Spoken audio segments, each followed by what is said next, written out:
What's up guys, happy Monday. This one is a fundamental live video. This one's for people who are just starting out, have less than 2 clients or like even 1 client or even starting from scratch, okay? And I get a lot of people messaging me who are in this category and who are just starting from scratch. They just got into the agency space, and the question which comes up is, what's the best outreach method?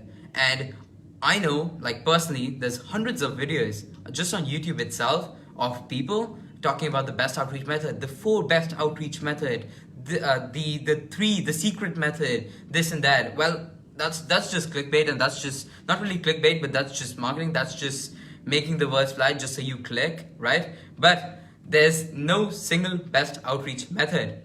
Everyone asks me that, but there's no single best outreach method, and that should be clear. And if it wasn't already, I just want to put this off. Well, yeah, you're gonna say, "Oh, Krishna, I already knew that." Yeah, I know, right? I'm just setting the standards. There's no single best outreach method for any single person. Okay, I have these 4 fundamentals which I'm gonna present to you, and you can go ahead and then decide what's the best outreach method for you. Okay, so what's best for you?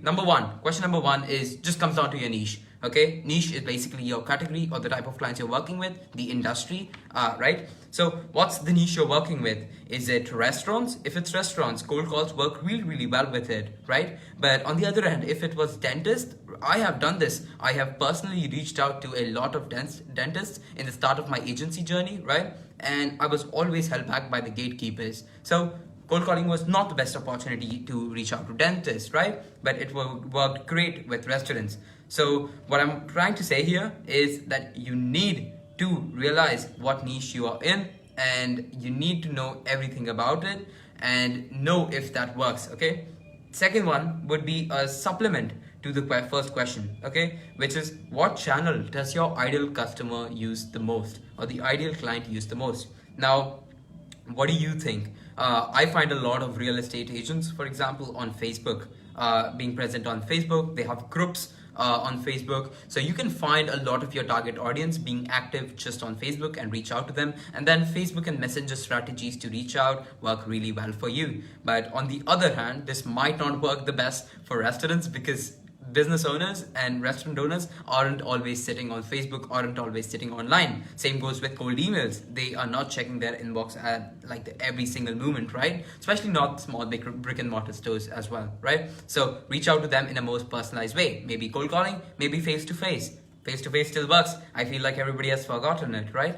Now, for e-commerce, for example, you know for e-commerce that people are sitting in their cold emails.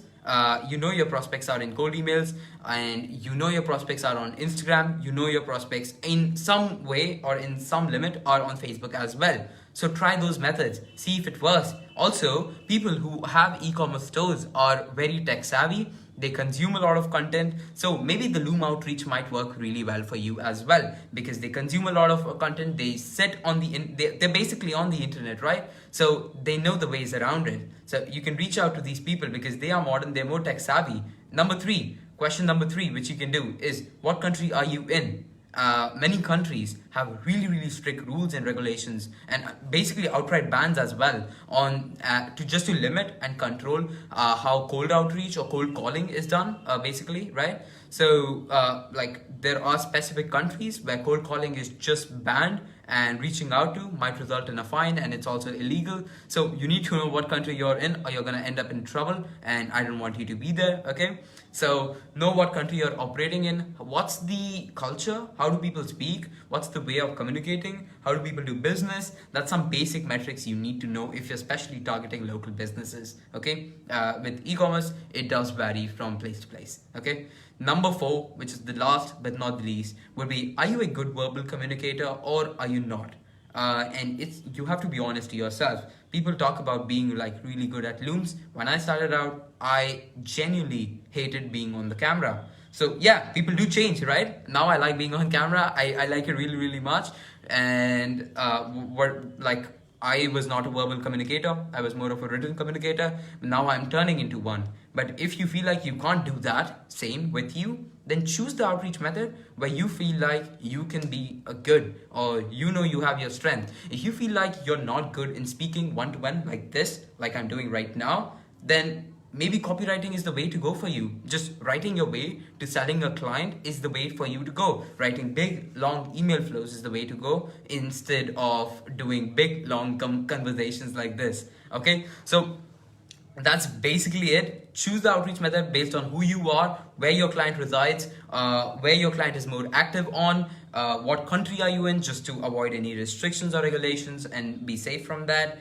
And last but not the least, I would say another thing which pops up is people switching. Like, I've sensed this. People switch from outreach method to outreach method so often, and I think that's the most horrible thing you can do for yourself. If you're not giving yourself a testing period of at least 14, like at least 2 to 3 weeks, I would say 21 days is a good like a middle number, right?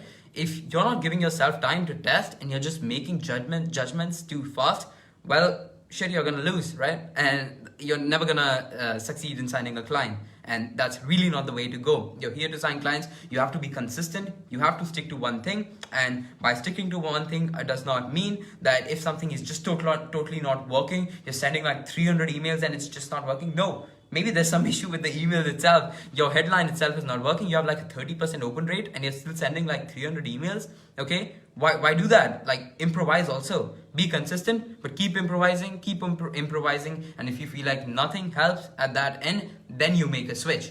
But that's basically it. That's the best outreach method. Anybody who tells you otherwise is lying, is just promoting a content idea, okay? Even I might pop up with a video with different outreach methods you can use, but that does not mean they are the best outreach methods. They are just the ways to go about it. And I might create a video. I'll just send it like after this one. I might do one, right? So you can get an idea of how to get leads from different sources.